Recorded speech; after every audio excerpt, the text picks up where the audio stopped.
বাংলাদেশের মানুষ যাই হোক কার কাছে ধর্ণা দেয়? হিন্দুরাও ধর্ণা দেয় কার কাছে? বিপদ আসলে হিন্দুরা কিন্তু দুর্গারা ডাকে না, কারে বলায়? আরো জোরে কর। তো এই মধ্যখানে দুর্গা মুর্গা লইয়া লাভ কি তোমার? এক আল্লাহর দিকে ফিরে আসো। তোমাদের কোন কিতাবে মূর্তি পূজার কোনো কথা নাই।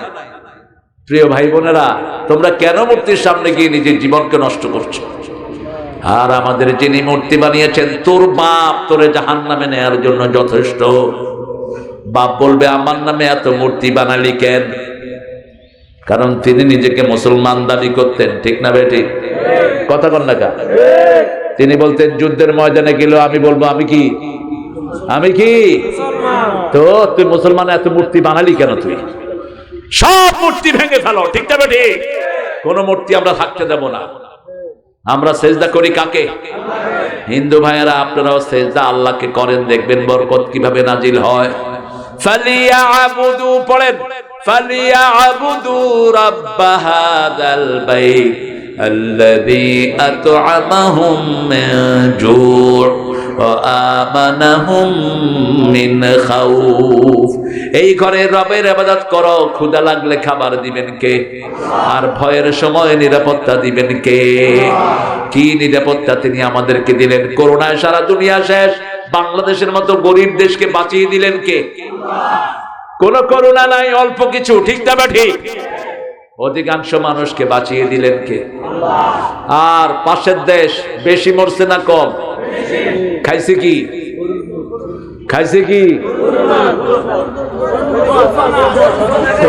গরুর সোনা বুঝি কর, গরুর মুখ আর ছাগলের সোনা বুঝো সোনা বেড়া।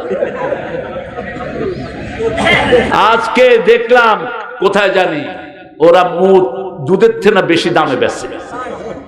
গরুর পাশা থেকে মোটটা পেতে স্যার,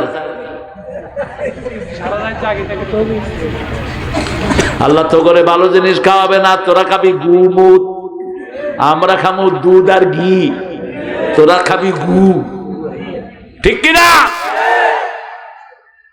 কারণ কি? কারণ হলো ইন্নামাল মুশরিকুনা নাজাস। মুশরিকরা কি? নাপাক না। নাজাস মানে হলো দুইটা, নাজাসাতে গলিজ, নাজাসাতে খফিফ। নাজাস কি? নাজাস কি? মুত আর গু, মুত আর গু। ওদের মন্ত্রী, প্রধানমন্ত্রী নিজের মুত খাইতো। মানুষ জিজ্ঞেস করতে आप क्यों आपका बोल पी लेते हैं? अरे भाई मेरे हर विटामिन यहाँ से निकल जाता है, मैं इसको घूम लेता। কয় আমার ভিটামিন সব বাইরে যায়, আমি এটারে ঘরে ঢুকাই। আল্লাহ আমাদেরকে হেফাজত করুক।